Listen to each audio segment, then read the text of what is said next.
All right, if you're just joining us, Bruce Feldman breaking the news that Dave Aranda is expected to be the next head coach at Baylor. That's per sources. But essentially everyone has this. Ross Dellinger earlier today tweeted that it was moving in that direction, I think followed by Adam Rittenberg of ESPN, then Feldman, and now Bruce has it. And I've reminded you so many times that Bruce Feldman wrote the book Meat Market when Ed Ogeron was the head coach at Ole Miss. He and Ed have a very close relationship. So when Bruce Feldman is breaking news that in some way involves LSU, you know where from where it is that he is getting this news. A couple of thoughts. We'll go around the SEC here in just a quick second. And if you want to get your reaction, feel free. You can tweet me at Matt Moscona at 1045 ESPN or jump in the Bayou Ford Huddle on the 104.5 Baton Rouge app. The bottom line is, when you are as accomplished as Dave Aranda, eventually you are going to get that call. Great assistants become head coaches. It's the nature of the business.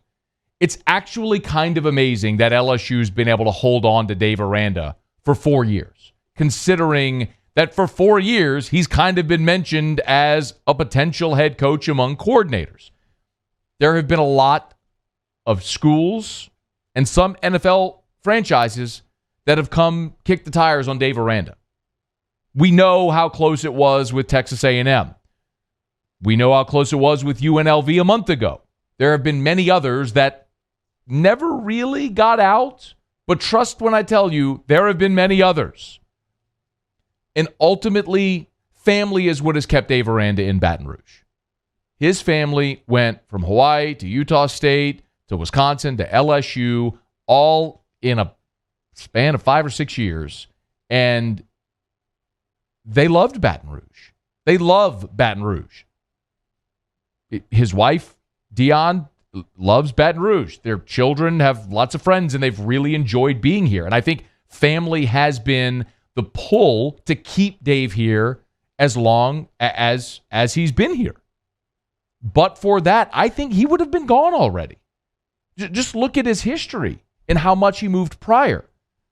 But ultimately, when a Power 5 job comes open, a Power 5 head coaching job comes open, you have to take that job. Because if you keep saying no, no, no, no, eventually they're going to stop asking. And then you get labeled as a career coordinator. Some people wonder how guys like Brent Venables have never been a head coach. Well, this is kind of part of the reason. It's like being typecast in a movie. Some guys are like, Adam Sandler's kind of typecast. He's Billy Madison. He's Happy Gilmore. I mean, it's what he is. But Dave Aranda has this opportunity. And he absolutely is right for taking this opportunity in this time. There's always the question of who's next. We can delve into that. I have some thoughts. I think when you consider what Dave Aranda has meant to LSU, he does in large part deserve a lot of credit for the success that LSU has had defensively, what they've become. When you consider what happened that led to Dave Aranda ending up in Baton Rouge. I mean, if you go follow the steps, remember, Les Miles had Bo Pelini in 2007. LSU wins a national title.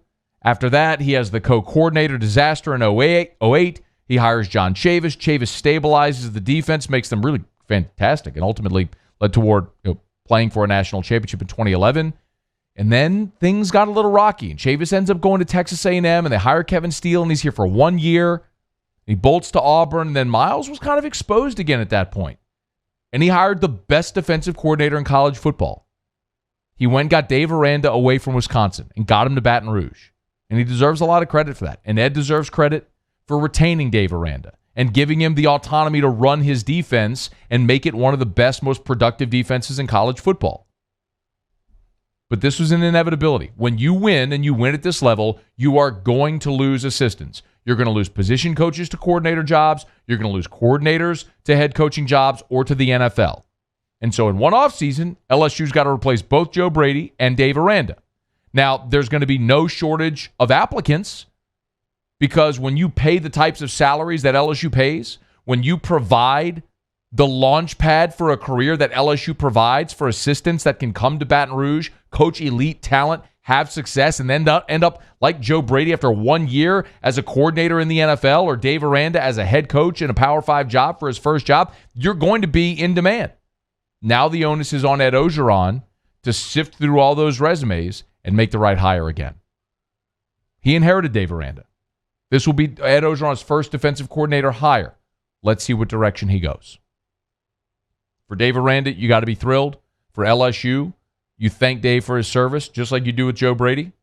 You wish him well at his next stop, and you look to Ed and say, okay, let's sustain this success. Who's next? I think there's an undeniable reality that Ed Orgeron has had to face since he became the head coach and retained Dave Aranda.